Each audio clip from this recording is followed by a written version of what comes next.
네, 안녕하세요. 김석서입니다. 오늘은 제가 대학원에 들어갔던 이유, 좋은 대학원 고르는 방법에 대해서 짧게 얘기를 한번 해보도록 하겠습니다.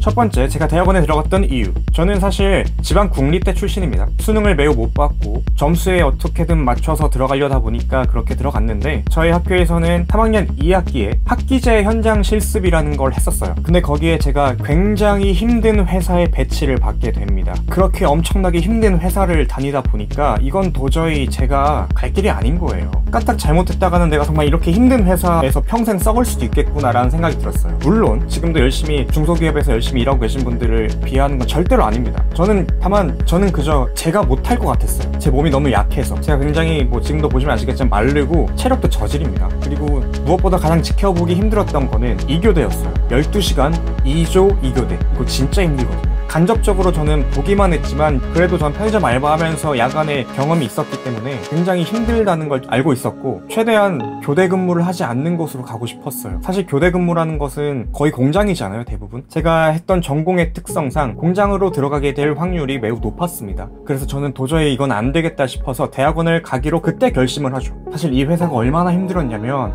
이 회사가 첨가제를 만드는 회사였어요. 화학 첨가제인데 가루를 만듭니다. 이 가루를 만들어서 포장을 해서 출하를 해야 되잖아요, 팔려면. 근데 이 가루를 어떻게 포장을 하느냐, 가루가 나오잖아요, 바가지로 퍼다가, 여러분들이 생각하는 그 바가지가 맞아요.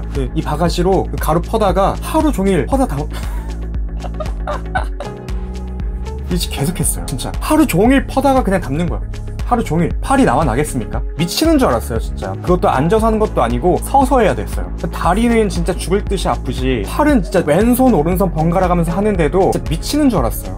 거기에다가 가루가 날리니까 온몸에는 그냥 가루가 그냥 그때 마스크를 쓰긴 했지만 마스크를 뚫고 가루들이 들어갑니다. 진짜 나중에 샤워할 때 코 속에서 가루들이 그냥 엄청나게 뿜어져 나와요. 가래를 뱉잖아요. 가래에서 가루가 나와요. 진짜 그렇게 힘든 곳이었습니다. 그렇기 때문에 제가 그때 일했던 사진을 잠깐 첨부를 할게요. 이 정도입니다. 이 정도면 어느 정도 감이 좀 오실 것 같은데, 아무튼 이렇게 힘든 회사를 다녔기 때문에 이게 내 미래가 돼서는 안 되겠다 싶어서 대학원을 가기로 결심했다는 거, 그것만 좀 알아두시면 될 것 같고요. 사실 저는 더 공부하고 싶어서 갔다기보다는 도피성이었죠. 그리고 취업이 좀 더 좋은 곳으로 됐으면 하는 바람에서 대학원을 가기로 결심한 거죠. 이건 부정하지 않습니다. 저처럼 간 사람도 은근히 많을 거예요. 대학원에 가는 목적은 물론 사람마다 다 다를 거니까. 저는 그중에 취업이 잘 되고, 저는 그 지방대를 다녔기 때문에 욕심이 크게 없었어요. 저 자신에 대해서 스스로 인정을 했습니다. 나는 그냥 이 정도면 된다. 그 이 정도가 한 연봉 3천만 원 정도였죠. 근데 그 연봉 3천도 굉장히 저한테는 큰 거였어요. 왜냐면 저는 갖춰진 스펙이 없었거든. 그 흔한 워드 프로세서 자격증이 하나가 없었어요.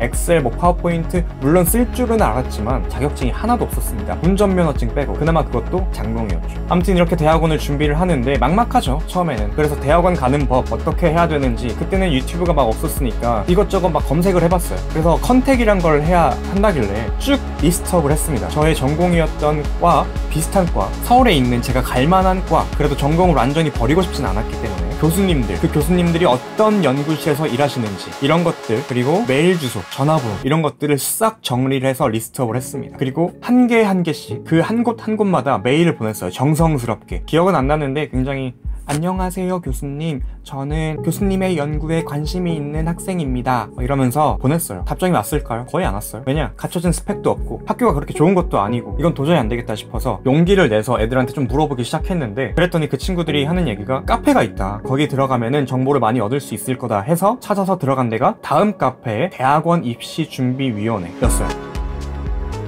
여기 아직도 있습니다. 아직도 활발하게 글이 올라오고 있고, 혹시라도 대학원에 관심이 있으신 분들은 거기 들어가면 어떤 정보들이 있냐면, 여러 가지 정보들이 있겠지만은 대학원 연구실에서도 TO가 있을 거잖아요. 모집하고 싶은 인원이 있으면 거기에 글을 써서 우리 이런 연구하는데 사람 모집한다, 관심 있으면은 메일 달라, 이런 식으로 약간 공고를 써요. 그러면 그걸 보고 제가 가서 메일을 쓰는 거죠. 그런 식으로 연락을 해가지고 저는 첫 번째로 연락했던 데에서 또 연락이 와서 서울로 가게 됐어요. 교수님 뵙고 거기 랩실 들어가서 조금 분위기 익힌 다음에 들어가기로 약속을 하고 결국에는 들어갔습니다. 굉장히 일사천리로 저는 진행이 됐어요. 운도 좋았고 가진 것도 없는 스펙이었지만 그래도 나름 서울에서 인정받는 학교 들어가서 그나마 학력 세탁을 할 수가 있었죠. 교수님이 되게 그래도 마음이 좀 열려 있으신 분이어가지고 서울 학생들만 뽑아야겠다는 그런 생각은 없으셨어요. 그래서 어쨌든 결론은 제가 대학원에 들어갔던 이유는, 첫 번째로는 교대 근무 안 하는 회사 들어가기 위해서, 두 번째로는 연봉 조금 더 올려받기 위해서, 이 두 가지가 가장 컸어요.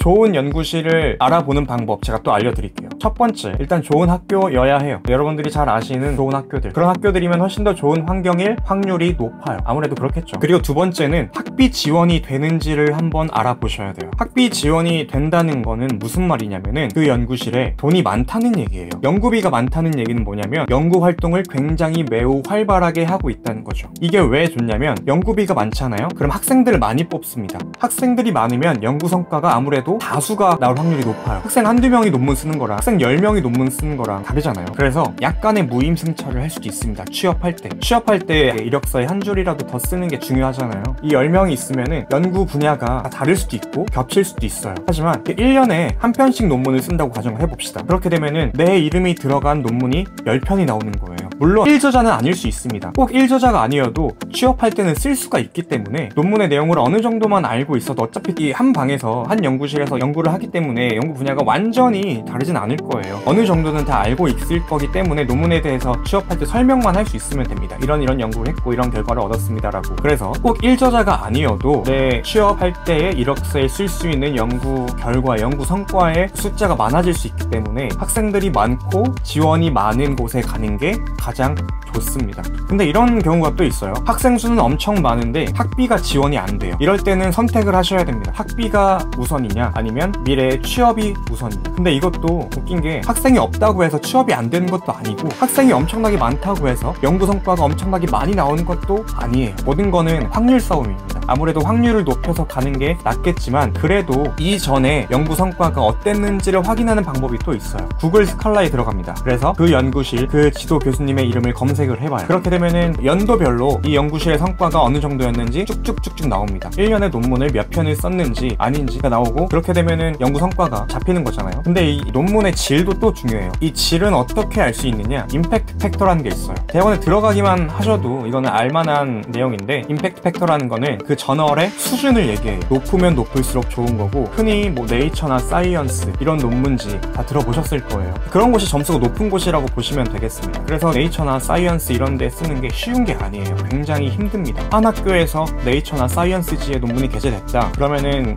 그 학교는 난리가 납니다. 그 교수님은 엄청나게 유명해지고. 아무튼 엄청나게 수많은 저널이 있는데 그 수많은 저널에 점수로 평가를 한 게 있습니다. 그래서 그 저널의 임팩트 팩터를 확인해 보시면은 이 연구실의 연구 성과, 연구의 질이 얼마나 좋은지도 또 확인할 수가 있어요. 보통 지금은 어느 정도인지 모르겠지만 네이처나 사이언스지가 한 정도 되거든요, 점수가. 그리고 일반적으로 굉장히 잘 썼다 라고 평가되는 수준의 점수가, 임팩트 팩터가 한 10점 정도 되는 저널이에요. 보통 일반적으로 논문이 올라오는 거는 보통 한 3점, 2점, 3점 그 정도 수준입니다. 사실은 그래요. 5점만 돼도 굉장히 좀 잘 썼다 라고 평가가 되죠. 아무튼 이런 것들을 쭉 확인해 보시면 그 연구실의 성과를 확인할 수가 있으니까 훨씬 더 수월하겠죠. 자, 여기까지 제가 대학원에 들어갔던 이유, 좋은 대학원 확인하는 방법에 대해서 간략하게 알아봤는데, 제가 미처 생각하지 못했던 내용이 있을 수도 있고, 혹시나 이 얘기를 듣고 더 궁금하시거나 아니면 평소에 궁금하셨던 내용들이 있을 수 있잖아요. 그런 것들은 댓글로 써주시면은 제가 아주 친절하게 답변을 해드리도록 하겠습니다. 그리고 다음 시간에는 가선 안 되는 대학원 고르는 방법에 대해서도 설명을 잠깐 드려보도록 할게요. 그럼 지금까지 봐주셔서 너무나 감사하고, 유익했다면 좋아요도 부탁드리겠습니다. 감사합니다.